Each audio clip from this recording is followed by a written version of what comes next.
नमस्कार, आप देख रहे हैं सुनिए सरकार। मैं अभिसार शर्मा।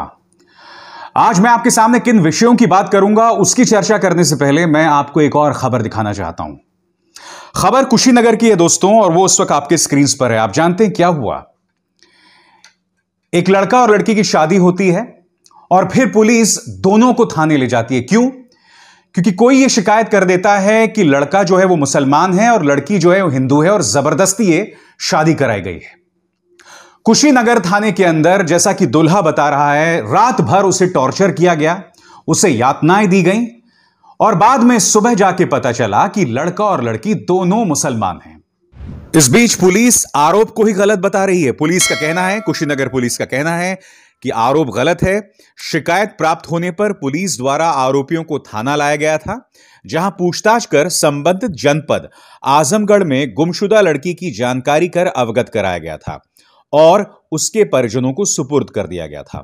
आरोप लगाए गए लड़के पर लड़की को भगाए जाने संबंधी सूचना पर पुलिस द्वारा अपनी वैधानिक कार्रवाई की गई। इसमें किसी प्रकार के मानवाधिकारों का उल्लंघन नहीं किया गया है। पुलिस का कम से कम यह पक्ष है। इसमें पुलिस मौके पर गई और सभी को से पूछताछ करने के लिए थाने पे ले आए। इसमें जानकारी करने पे प्राप्त हुआ कि आजमगढ़ जिले की रहने वाली एक महिला, जो कि मुस्लिम महिला थी, उसको आरोपी युवक से निकाह कर रहा था। जब इस प्रकरण की जानकारी हुई तो पुलिस ने उस महिला के परिजनों से संपर्क किया, स्थानीय पुलिस से संपर्क किया और बाद में उनको सुपुर्द कर दिया। इसमें कोई लव जिहाद का मामला प्रकाश में नहीं है। मेरे पास शब्द नहीं है दोस्तों कि किस तरह से बेकसूरों के साथ, उन लोगों के साथ जो इस राजनीतिक सोच से इत्तेफाक नहीं रखते, उनके साथ किस तरह का अत्याचार आए दिन किया जाता रहा है। मैं जानता हूं आप लोगों में से कई लोग इस खबर पर तालियां बजाएंगे, मगर कुछ देर के लिए कल्पना कीजिए आपके दिन का सबसे खुशी वाला दिन, और उस दिन पुलिस आपको ले जाए।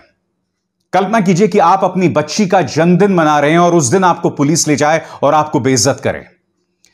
या आपके दिन का सबसे दुखद दिन, आपके किसी परिजन की मृत्यु हो गई हो और आप उसके अंतिम संस्कार में लगे और पुलिस आपको जबरदस्ती ले जाए।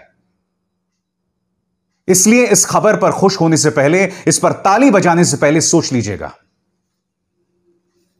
हम इंसानियत को कितनी जल्दी, कितनी तेजी से दफन कर रहे हैं। यह खबर इसकी एक मिसाल है।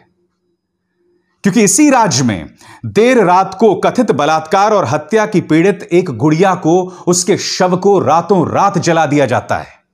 लॉ एंड ऑर्डर एडीजी कहते हैं उनका बलात्कार ही नहीं हुआ बगैर अंतिम रिपोर्ट आए हुए, जबकि हाथरस पुलिस ने गैंग रेप संबंधी एक धारा भी लगाई थी। यह वो राज्य है दोस्तों। हमारे हिंदू धर्म में दोस्तों कर्म का सिद्धांत है, यानी कि आपकी जो हरकतें होती हैं, आपका जो कर्म होता है ना, उसका हिसाब लगातार बढ़ते जाता है और उसका हिसाब किताब आपको इसी जन्म में देना पड़ता है। मेरे शब्दों को याद रखिएगा। आप इसी तरह से बेकसूरों को जब टारगेट करते रहेंगे, तो उन्हें निशाना बनाते रहेंगे, तो एक दिन आएगा जब आपका बुरा कर्म आपको इतनी बुरी तरह से चाबेगा, इतनी बुरी तरह से चाबेगा, इतनी बुरी तरह से काटेगा कि चलना मुश्किल हो जाएगा तुम्हारे लिए। वाकई मूड ऑफ हो गया दोस्तों ये खबर पढ़ने के बाद। आप सोचिए कितने सपने संजोए होंगे दुल्हा और दुल्हन ने, कितनी खुशी के साथ वो लेकर शादी में गए होंगे, और अब ये दाग जिंदगी भर के लिए उन पर लग गया है। जिंदगी भर ये घटना उनका पीछा करती रहेगी। उन्हें याद रहेगा कि जिस दिन हमारी शादी हुई थी हमें पुलिस उठाकर ले गई थी। तुम्हें शर्म नहीं आती?